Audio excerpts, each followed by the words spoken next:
This episode of Capes and Lunatics is brought to you by Tweaked Audio. Get awesome headphones, go to tweakedaudio.com and use the coupon code Southgate to get 30% off, free shipping, and a lifetime warranty. Or you can get there through the link on our website, southgatemediagroup.com.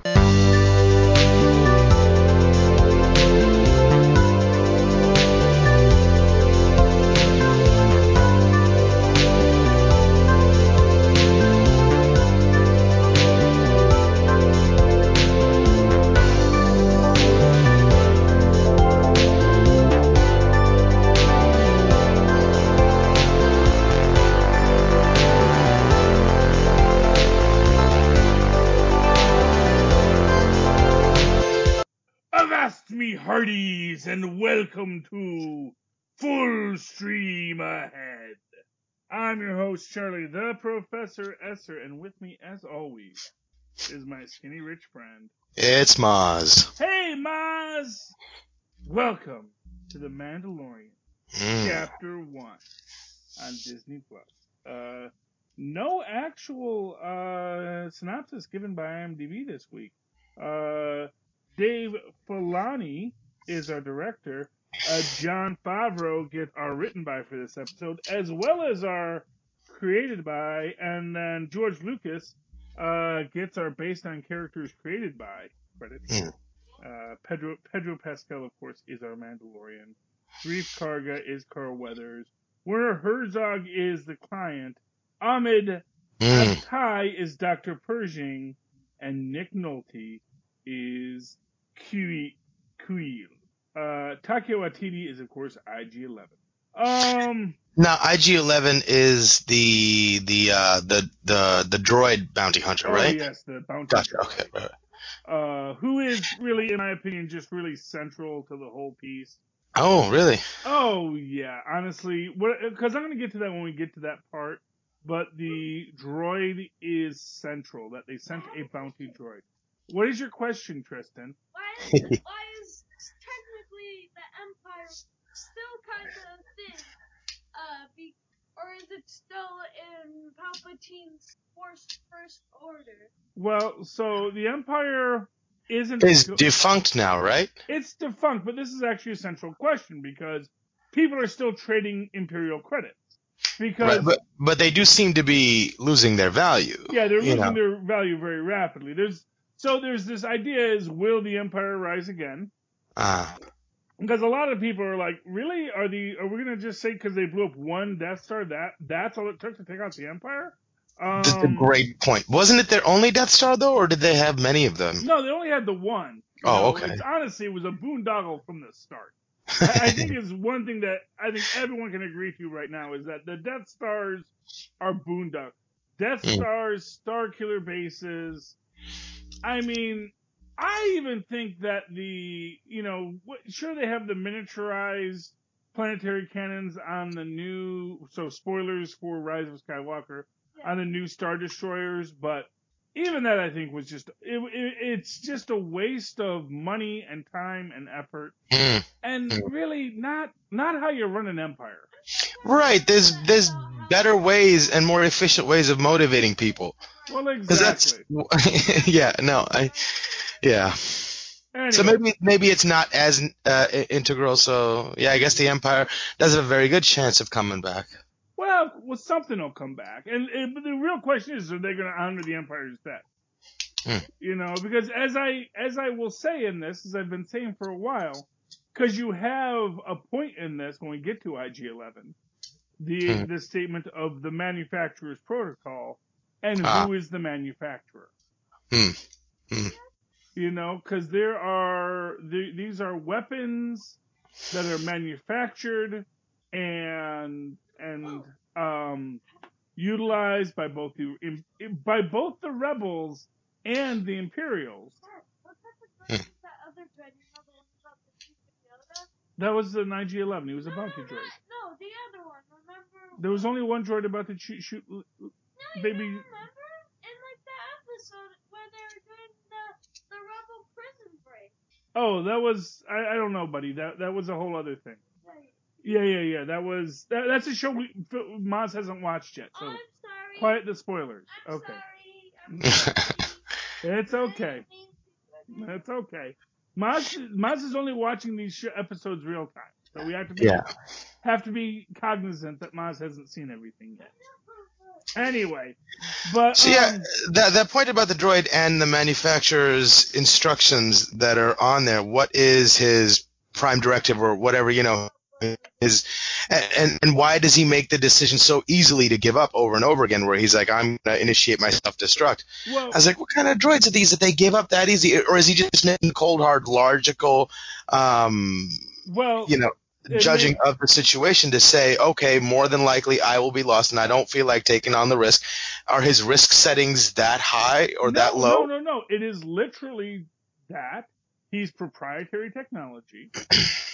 And if he falls into someone else's hands, the manufacturer can lose that proprietary technology. I see. That makes a lot of sense. So it's like if he can be reverse engineered by someone, suddenly all that money you invested in a bounty droid, and if you think about the amount of tech in a single bounty droid, because this is something because the bounty droids work in ways that the battle droids never could. The battle droids were always slow moving, and they just sort of blanketed stuff with firepower, whereas the bounty droid, its arms are on independent spinners. They're targeting everything they see. They see in 360, and they probably see in not even 360, but whatever you would call the degrees of a sphere, where they're seeing up and down and left and right and behind and above and below, Right. Where they're just completely able to shoot in every direction, and that's why bounty droids are dangerous. Yeah. I will say I like the fact that it kind of looked like Bender from Futurama. Yes. I thought that was kind of cool. Yeah. Well, actually, the bounty droids, I think the first bounty droid appeared I want to say it actually appeared in Empire Strikes Back. Oh, wow. I don't think the bounty droid was in New Hope, though. But I think by Empire Strikes Back, they put the bounty droids in there in Jabba's palace. Wait, which or was one of the other bounty hunters that were after Han Solo.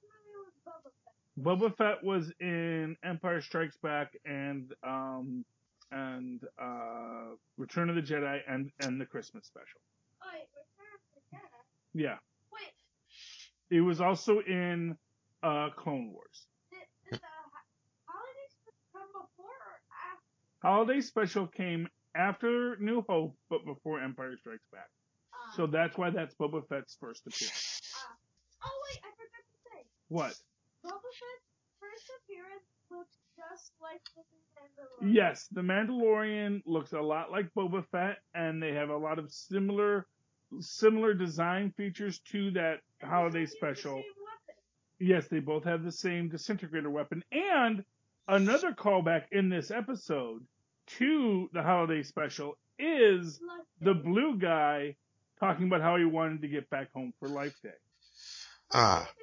Which is interesting because that also suggests that Life Day isn't just a Wookiee holiday, but is a trans-species holiday, probably similar to the way that Christmas is seen across a lot of people where you don't have to be Christian to celebrate Christmas. Right. It's crossed over to being a cultural phenomenon as opposed to simply a religious one. What's your question, Tristan? Since we've seen lightsabers in many shapes and forms, like curved, Kylo Ren's cross lightsaber, a double-sided one, I wonder if someone ever made like a Wolverine type claw, where they had like just 3 claws coming out of their. Yeah. Well, that might be interesting. That's a great idea. It's a great idea, yeah. I mean, and it's actually something they do have in Marvel Comics. There's psionic blades, but Wolverine's daughter with Elektra in the MC2 universe has essentially lightsaber psionic claws. So that reminds me of a joke in like a parody where all these like things were cut out like claws, and then the guy was saying no, and then all of like Kylo Ren's lightsaber. Okay. Anyway, getting back to the story. So we open up with the Mandalorian. He catches the blue guy, and I like a lot that goes on in this the first scene. I think the first couple scenes really establish a lot in this. Both in the idea that we have him capturing the guy. I like, and again, this idea that it's just something weird about the Star Wars universe that apparently they do eat other sentient life forms regularly. I mean, it's based on us, right? So. Well, we don't eat other sentient life forms. Well, what is the definition of sentient life? Something that can talk. We don't eat parrots. You know? Well, no, but I mean, like, I would imagine you would consider pigs, cows, sentient beings, no? No, not at all. I thought sentient just means that you have, like, at the very least, a capacity to recognize yourself as being alive. Not really. Sentient means thinking. Actually, it's not that you can recognize yourself, it's that you can recognize other things as being alive. And most animals don't seem to have that ability to project outside of themselves. They can see, so basically, you know, an animal, generally speaking, sees you not dissimilar in the way they see a rock or a tree. And a rock may fall and a rock may do things, but it's not, they don't seem to project motivation on your actions other than just you act and they react to you. Because I thought sentient just, if I look up the definition of sentient, it just means able to perceive or feel things. I guess it's very broad, but it's also very, very basic too. Well, so actually, maybe sentient means thinking. So if you are sentient, you are thinking about things. You have the ability to think things. And yeah, you know, you could certainly argue that some animals can think things, and you could certainly argue that animals can do certain things, but basically, we don't eat any animal that sort of protests to being eaten. I mean, well, no, I wonder about that too. They really don't. I mean, they may have protested being killed, but they don't really, and really even protesting to being killed, when they have to be aware that they're about to be killed before they protest to being killed. So, you know, if you're just, yeah. So anyway, but that's animals. Yeah, but, you know, it's everybody's opinion. I guess. A lot of people think animals don't deserve to be eaten. But, you know. All I'm saying is that it's not, when you see other species eating other sentient things, I think that's kind of the way of life. And maybe they're trying to point to the ubiquitousness of that, you know. Yeah. I mean, well, you know, it's, like I said, it's, when you and the animal are speaking the same language, I think it does cross a certain line. But okay. Yeah, I see what you're saying. But obviously, that's a trope here, is that they're totally cool with that, you know?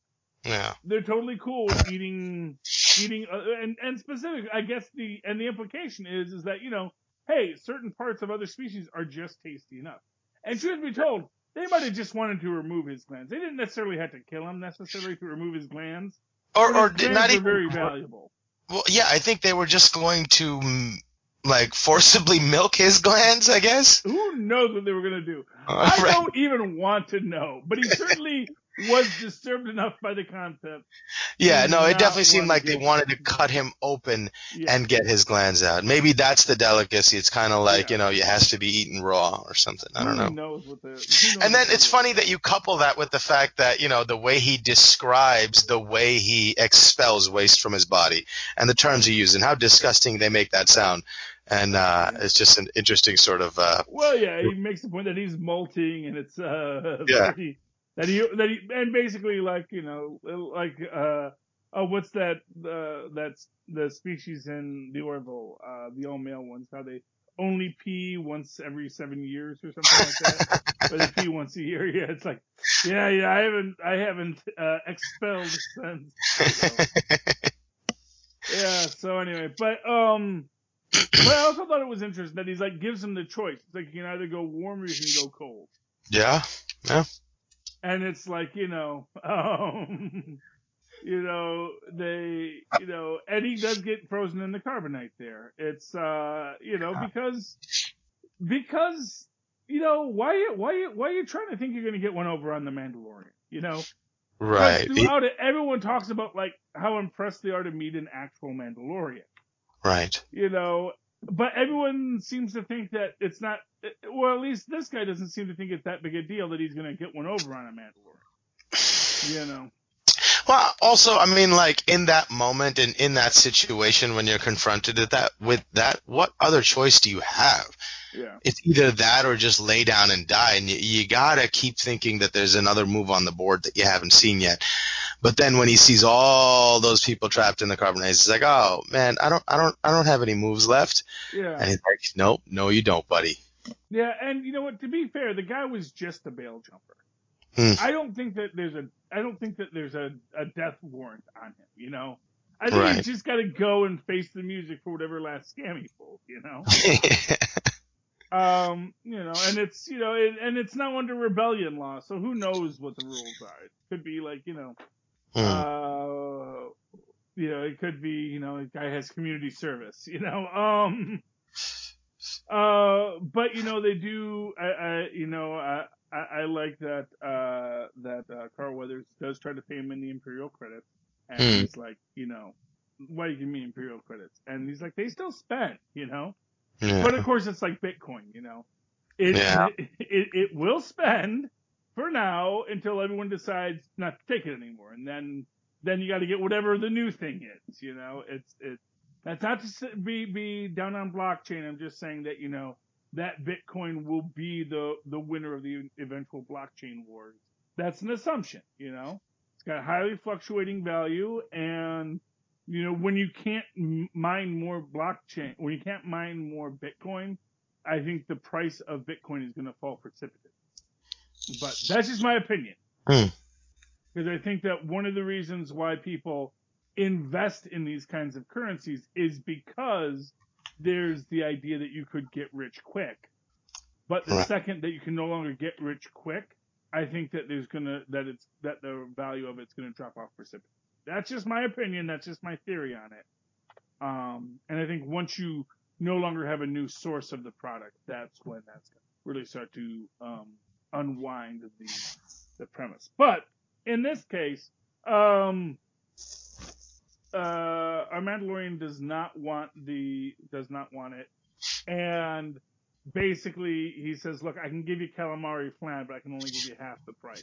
And he takes it because at least the calamaris are still printing money, and you know, it'll have value tomorrow, you know. And that I think that was the right choice, especially since, you know, we do see later that there is a lot of negativity around, especially for Mandalorians, about taking Imperial money.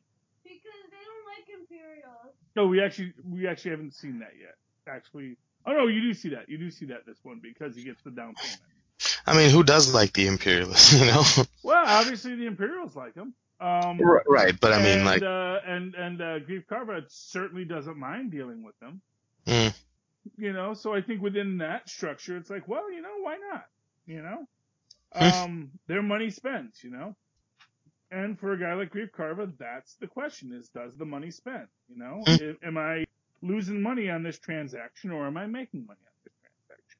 But of course, you know, our Mandalorian, like all young punks out to make his fortune, he wants to know what else they got, and he says, "Look, and he tells me, you know, look, I got bail jumpers, I got, you know, and he says, what is it, business? No, business is great, but everyone wants to be a part of it. You know, this is actually this is something that's actually interesting when you look at real estate agents. That real estate agents, how much a real estate agent makes tends not to fluctuate very much on average, because what occurs is as there are more houses for sale, more people go into real estate, and as more people go into real estate, suddenly the amount of money that any individual real estate agent can make starts to drop off. So, you know, so anyways, and that's the situation he finds himself in. There's lots of people looking for people to bring in folks, and it also sort of gives you that sense that they're trying to keep the semblance of structure together. Like, I only have this many bounties to give out, only this much money to pay for it, and all this community of bounty hunters need to be fed. And, you know, if I need to maintain them as customers of places, you know, they can come to get a job, I need to dole this out to keep my herd fed a little bit while the empire has broken down. So that's an interesting little tidbit into how the world is scrapping to keep together. Exactly. Yeah, and it is very very interesting how it all plays out there. But he gives him, he says, "Look, I have one job." And he's like, "Well, give me the puck." And it's like, "There's no puck. It's, I can give you the fob, and I can, tell you how to connect to them, but that's all I can do for you."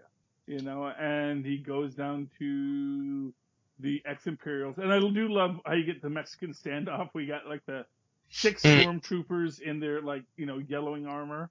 Yeah. And he's like, "There's 6 of us." Like, I like those odds,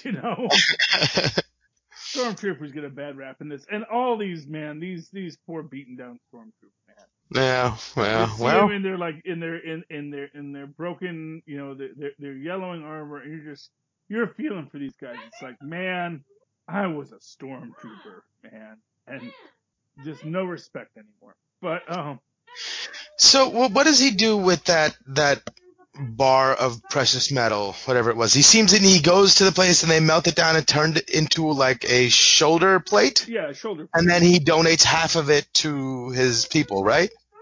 Yeah, he gives half of it to the foundling. Oh, okay, gotcha. Yeah, Those are like the orphanage from where he came. And the idea of the foundling is and this is just some backstory on the Mandalorians here, and we do get mention of this where the actual guy who's played by Jon Favreau, the heavy armor trooper, I don't know if that's actually him in the armor, but it's his voice, and he says, that's an Imperial ingot, and yada yada yada, and we don't, that's bad that you're dealing with Imperials, because apparently the Empire really did a number on the Mandalorians. And now the Mandalorians are kind of scattered and sort of living in these exile communities. And one of the things I think you get from this is that you get this real idea that these are really kind of ultra-Orthodox Mandalorians, that there are different kinds of Mandalorians, and like the Mandalorian code, that some people are really hardcore on it, and some people are like much more sort of reformed Mandalorians. But, the ones that are still out there and in hiding, these are these Orthodox Mandalorians. They don't take off their helmet for anything. And so that's a religious thing with them, or like a... Yeah. I mean, and they mentioned that in the next episode, that, weapons are their religion. Right. But the whole, like, not removing your helmet, that's kind of... I don't understand the... Well, the idea is they don't...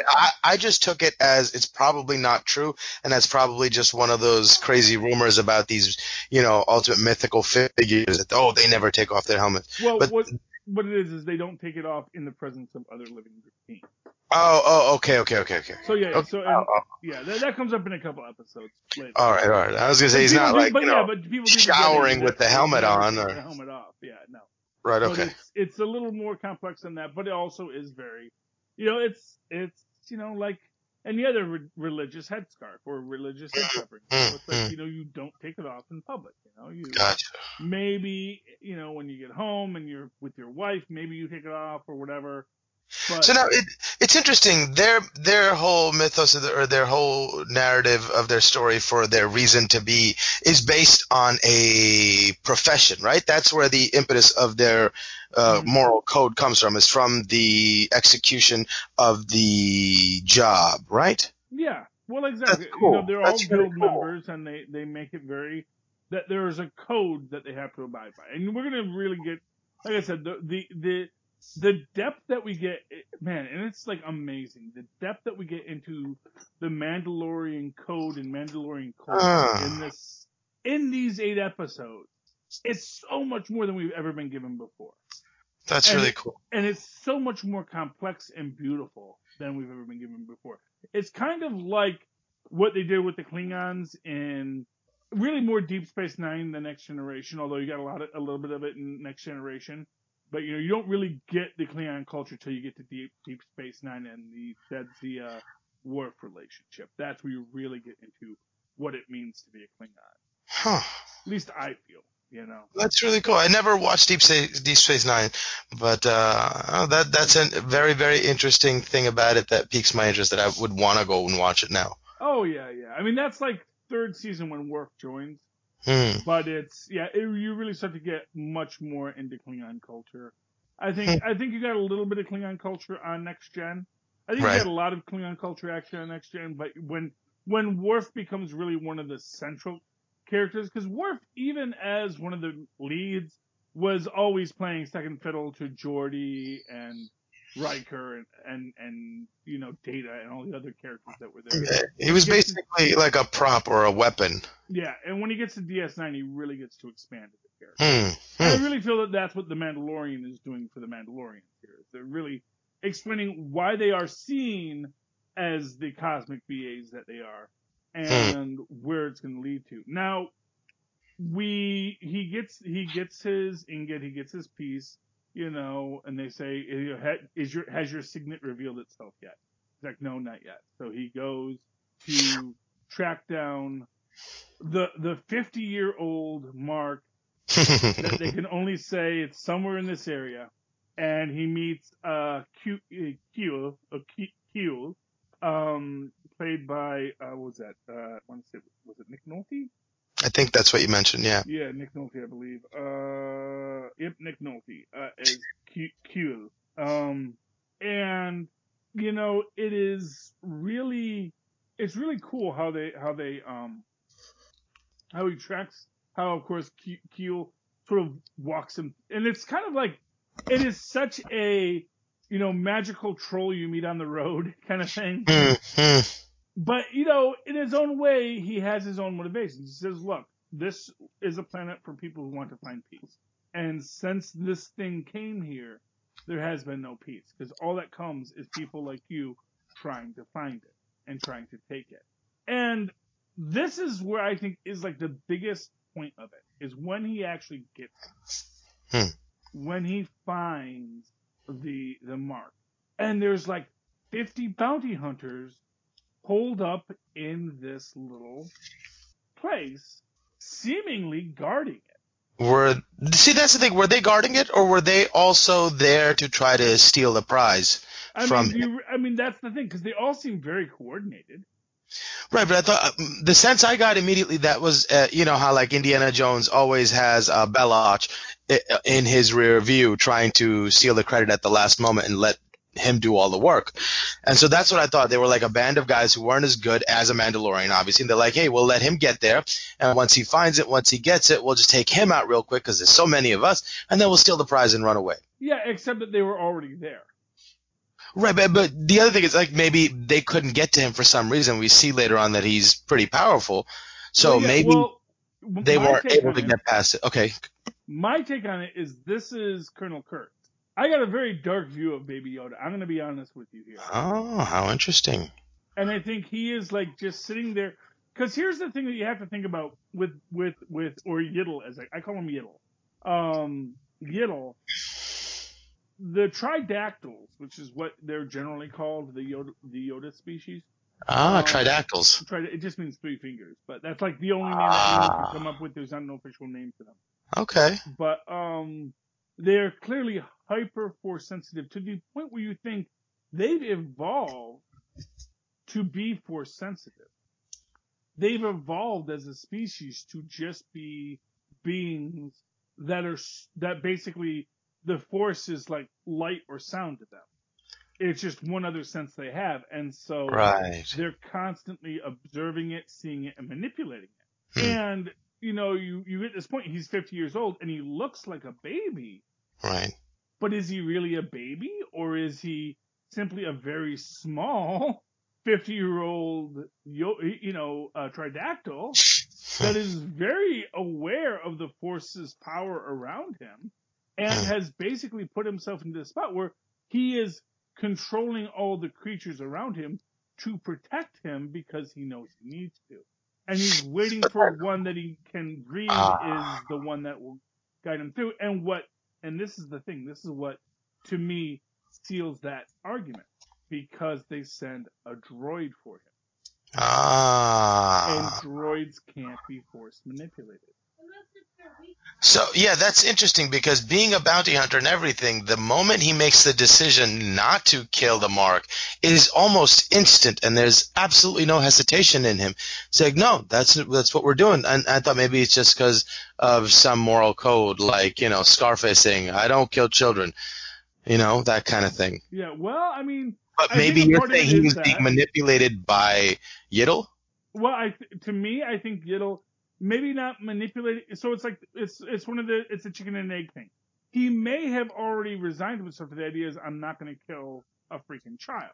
Right. But at the same time, he may also be like, yeah, but I'm not going to kill the freaking child because it's not necessary. And it goes from that to being a protective instinct. So, and I'm going to be honest with you. That last scene where IG-11 gets shot, I don't think it's 100% clear that the Mandalorian shot him.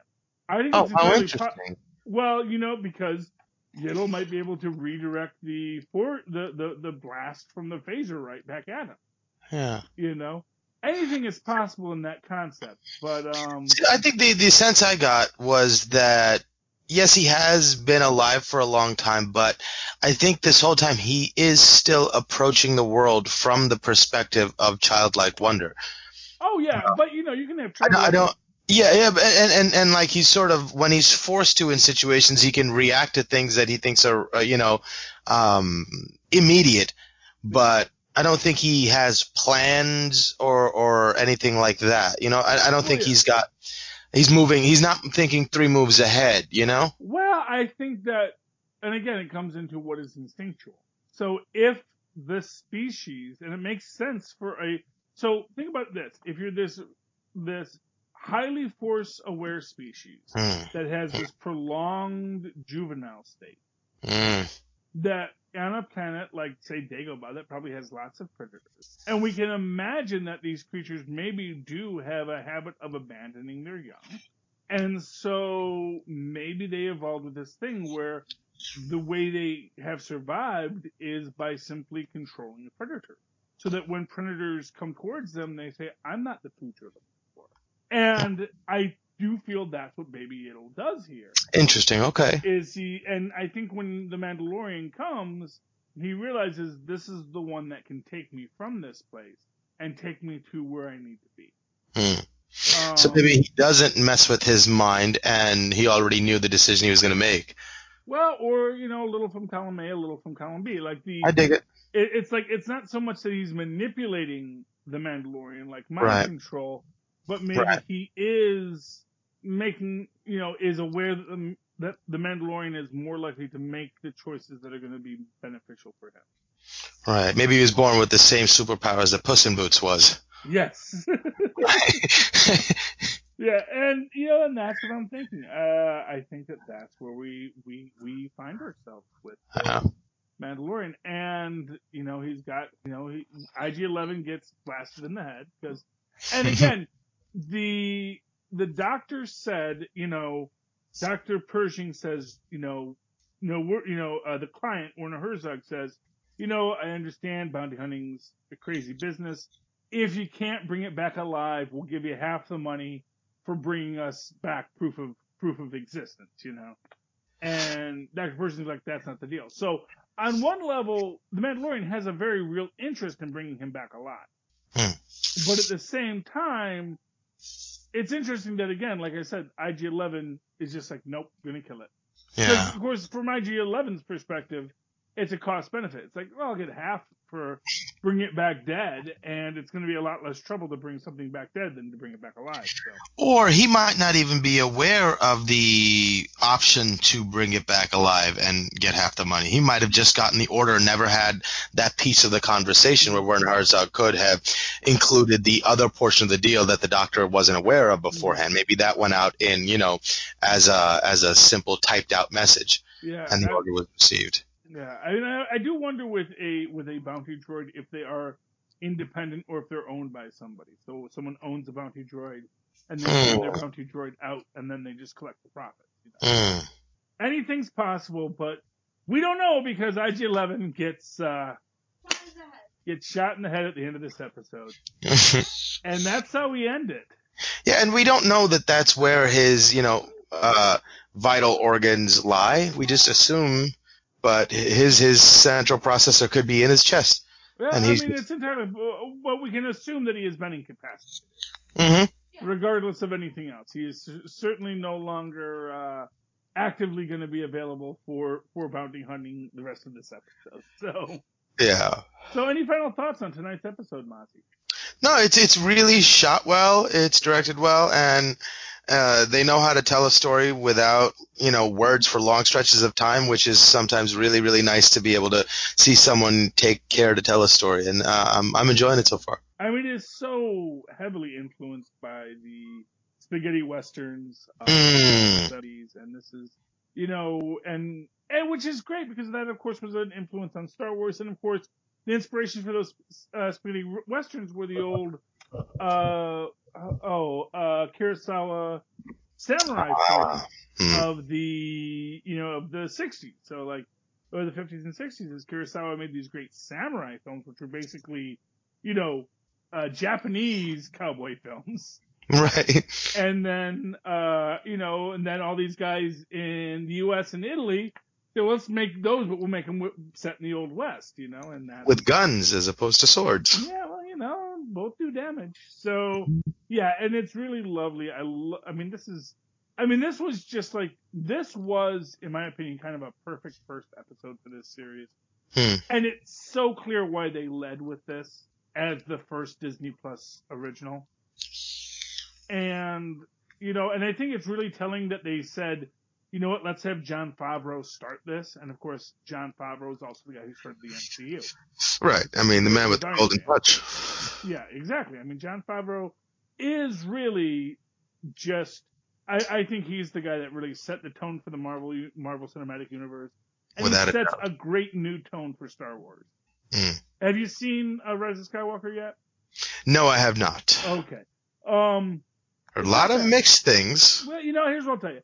Don't believe the negative hype. It's as good as Star Wars as any of them. Because I'll be honest with you, so much of the love of the New Hope is nostalgia more than actual critical assessment of it. And I love A New Hope, don't get me wrong, but I think it hits every beat that you're going to want to hit if you're a Star Wars fan, unless you're a Star Wars fan looking for a reason to be mad.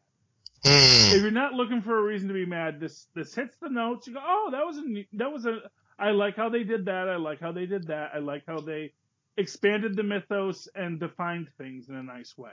So I think Rise of the Skywalker did really well. I think The Mandalorian is Star Wars now. That this is the thematic for Star Wars going forward. And I won't say that Rise of the Skywalker doesn't fit into this, especially with its ending. I will say this, Rise of the Skywalker has the best ending of any of the Star Wars films I've ever seen. And that is my honest opinion. Well, I won't say the full ending, but I will say where they leave the story is the best place to leave the story. Huh. They do a little fan service at the very end. I was like, we didn't need that. But, all right. Jar Jar comes back. No. That's not true. That's not what happened. But no, it ends in a very nice way, and I like the story they told. So, but The Mandalorian is going to define Star Wars going forward, and I think especially because we're going to be getting the Obi-Wan series. And is it going to be Ewan McGregor? Yeah, he's already in it. In fact, apparently they've been shooting it, so that's coming great. soon. He's a phenomenal actor. Yeah, he's great, and I think if they have like a long form format like this where they can really explore his motivations and build him as a character, and I think that'll be really fun to watch. Oh yeah, and I guess they haven't cast young Luke yet, but they are going to get. You're going to get young Luke, and you're going to get. I hope they haven't mentioned it yet, but I think we're going to get a lot more with Uncle Owen. And to me, that's the real interesting concept: is Uncle Owen. And if you get into the question of force sensitivity, if Uncle Owen is force sensitive as well, suggesting that maybe Shmi was force sensitive, and that because that's the weird thing about it. It's like the Emperor created Anakin and Shmi, but then just leaves him on the planet. It's like. first off, why even select Shmi if he's not going to follow up on it? And it's because she had to have a lot of Force sensitivity too, you know? So anyway, that's just my theory, but we'll see how it all plays out when we get to the actual Obi-Wan series. But in the meantime, this has been The Mandalorian, and Mozz, if people would like to talk to you about The Mandalorian, Star Wars, or anything else, how can they find you? Oh, they can email me at mozzmanzoor@gmail.com or find me on Facebook under Mozz Manzoor. That's MOZZMANZOOR. And, of course, you can always write to me, Charlie the Professor Esser, in that old-fashioned email way, the way we did back in the 80s when the Empire first struck back at superconnectivityblog@gmail.com. That's superconnectivityblog, all one word, @gmail.com. And really, actually, that was probably more after Return of the Jedi, which means The Mandalorian falls in that period where emails were first starting to catch on.